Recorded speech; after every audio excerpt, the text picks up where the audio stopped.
Yo, j'espère que ça va. Aujourd'hui, nouvelle vidéo. On va parler du matos à avoir quand tu pars en 4x4. Tout ce qui est équipement, outillage, sangle, ce qui peut te dépanner sur le terrain. Quand tu es tout seul, la plupart du temps, c'est mieux d'avoir tout ce qu'il faut dans le 4x4. Au moins, tu es autonome, tu as besoin de personne et tu te démerdes. Alors, on va commencer.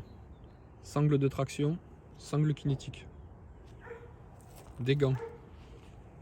Des gants pour manier par exemple des câbles de treuil un peu rouillés, les sangles pourries pleines de boue, réparer quelque chose sous le 4x4 quand c'est pourri, c'est toujours utile pour pas se blesser. Un chiffon, pareil, ça peut paraître bête mais si tu mets les mains dans la graisse et tu sais pas où t'essuyer, ben c'est bien d'en avoir un. Deux manilles pour accrocher les sangles par exemple. Du fil de fer, ça c'est du fil de fer je crois de grillage que j'avais pris à l'époque. C'est super pratique du fil de fer, ça paraît tout con mais tu peux réparer plein de choses avec, ça tient. Ensuite, un fer à souder. Donc moi j'en ai un au gaz, comme ça j'ai pas besoin d'électricité. Fer à souder, tu peux refaire des cosses, des problèmes électriques.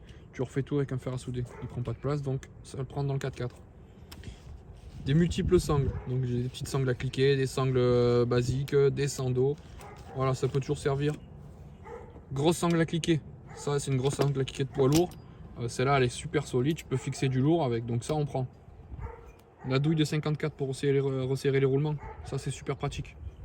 Roulement Toyota, hein, 54, c'est pas commun à tous les 4x4, attention.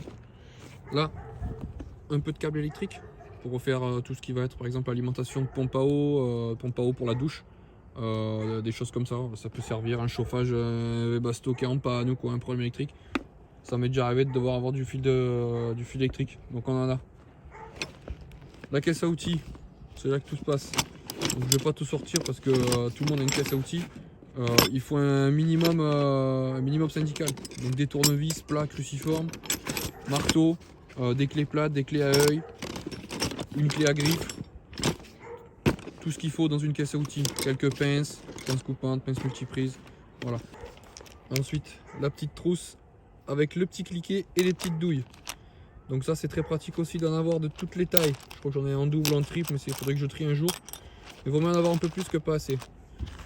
Ça, j'avais oublié les gaines thermo-rétractables pour aller avec le fer à souder. Ça fait propre. Ensuite, ça c'est important, une trousse de secours. Il faut qu'elle soit un minimum remplie quand même. Donc des gants, des compresses, du sparadrap, des trucs anti-venin, tout ce qu'il faut dans une trousse à outils, dans une trousse de secours. Il faut qu'elle soit un minimum complète. Ensuite, un dégonfleur, déflateur, celui-là c'est un ARB. En fait, ça va carrément défaire l'obus dans la valve. Donc tu dégonfles super rapidement avec. C'est super pratique, il en faut un. En 4x4, c'est primordial de pouvoir dégonfler pour le confort et pour l'efficacité. Bien entendu, si tu as le dégonfleur, le déflateur, c'est utile d'avoir le compresseur aussi. Compresseur ARB, T-Max, Euro 4x4 part, ce que tu veux. Il faut un compresseur pour regonfler les pneus aussi. On passe à plus gros. Les cliquets 1,5. Donc l'idéal c'est d'avoir un jeu à peu près complet comme moi. Donc ça part du 6 ou 7 et ça va jusqu'à 32 avec une rallonge, une barre pour forcer le cliquet, l'essentiel. Quelques petites ampoules, donc feu de jour, feu de stop, feu de recul, clignotant, tout ce qu'il faut. Voilà, ça peut être utile si tu grilles un phare ou quoi sur la route, que tu te fasses pas emmerder par les flics dans n'importe quel pays. Avec ça tu répares. Des fusibles. Pareil, des fusibles de toutes les tailles, de toutes les puissances, enfin tous les ampérages. Ça c'est important d'en avoir. Ça, important, kit de mèche. Si tu crèves, faut pouvoir réparer, que tu restes pas sur place. Donc des mèches, ça c'est un kit T-Max que j'ai acheté à Valoir. Il est complet, il y a pas mal de mèches dedans. Je sais pas combien il y en a exactement, mais il y en a un paquet. Ensuite, encore une petite caisse à outils. Là on retrouve quoi? Un thermostat d'origine, ça peut servir. Je l'ai gardé, il est en bon état. De la colle super forte. Paracorde, un gros rouleau d'étain pour le fer à souder, des gants, encore des mèches, un peu de téflon pour l'eau, ça peut servir. Ici on a quoi? Une seringue. Pourquoi? Parce que ça peut servir pour remplir de l'huile de pompe, pour des problèmes de freinage, on sait jamais. Ça c'est un rouleau de joint plat pour refabriquer des joints. Si j'ai pas le joint qu'il faut, avec ça je peux refabriquer un joint. Encore des mèches, ouais, je ne serai pas en rate de mèche. Des gros boulons, c'est des boulons que je peux adapter sur les ponts, sur les renforts de blindage, tout ça, je prends, on sait jamais. Un bouchon de radiateur d'eau, pareil, si le mien il pète ou que je viens à le perdre, ou peu importe, j'en ai un en plus. Des clés plates à œil, avec le cliquet et inclinable. Celles-là, elles sont super. Bon, elles sont pas données, mais il y a des endroits où tu peux pas bien accéder avec les outils. Et avec ça, ça devient un jeu d'enfant. Tu vois, c'est super facile avec ça. Donc, c'est toujours bien d'en avoir. Voilà. Pour éviter de galérer avec des mauvais outils, quoi. Ça, c'est pour moi, ça c'est la base. Si tu veux être tranquille, tu investis dans des bons outils. Bon, en l'occurrence, c'est Facom. Donc, ça vaut cher. Mais tu les gardes la vie des rats, quoi. Tu les gardes longtemps, les Facom.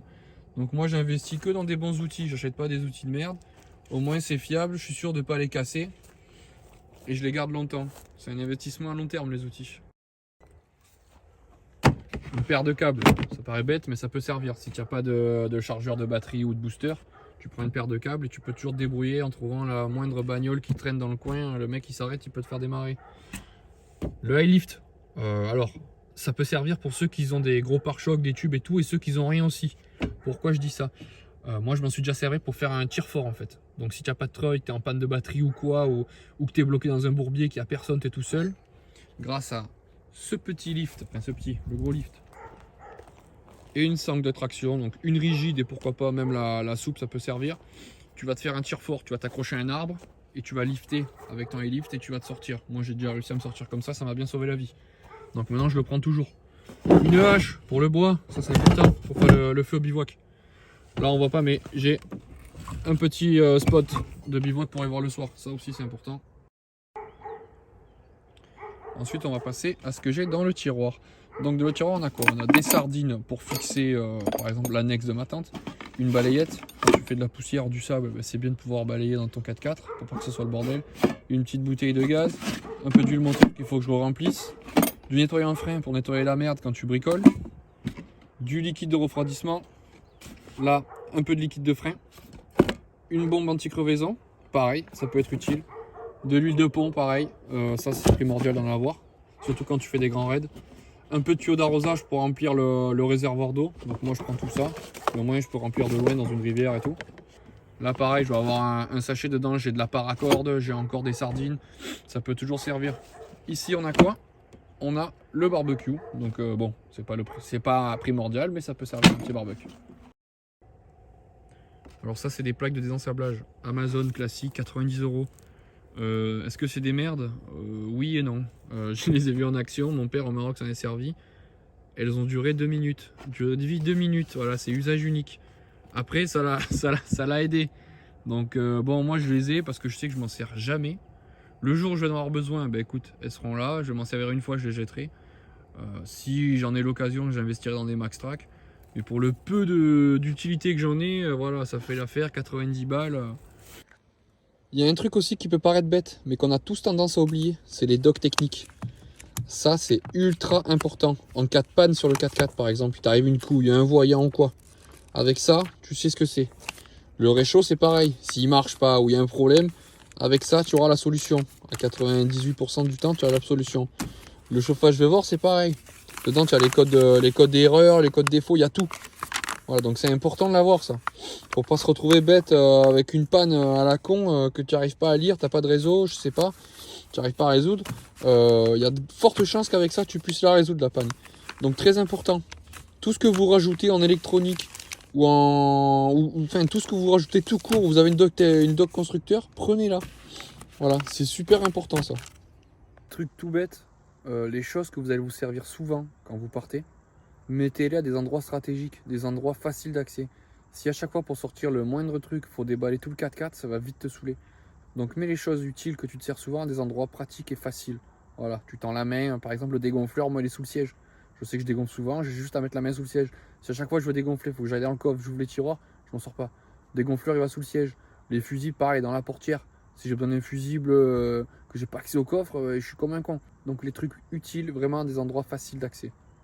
Un autre truc super important que j'ai oublié, c'est l'extincteur. Ça, faut pas rigoler. Un mégot de cigarette ou n'importe quoi, ça serait bête de perdre le véhicule à cause de ça. Donc il faut un extincteur dans le véhicule. Ça, c'est super important ça. Bon, la vidéo arrive à sa fin. Normalement, avec ça, tu as tout pour te dépanner.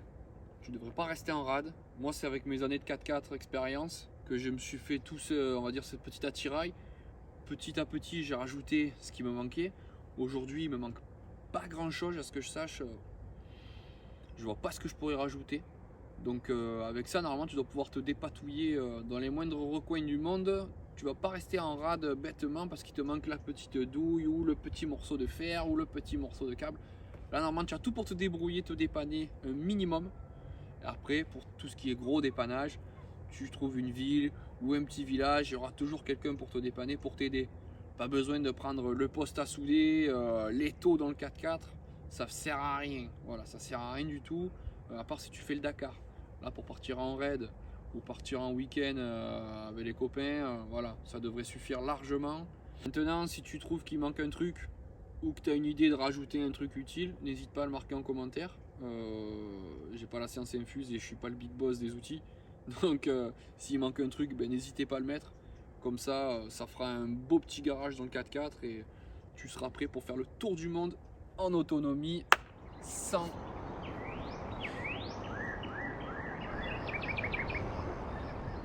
Et tu pourras te débrouiller tout seul. En attendant, j'espère que cette petite vidéo courte vous aura plu. Elle était simple, il y avait de l'essentiel, c'est tout ce qu'on a besoin. Puis moi je vous dis à plus pour une prochaine vidéo.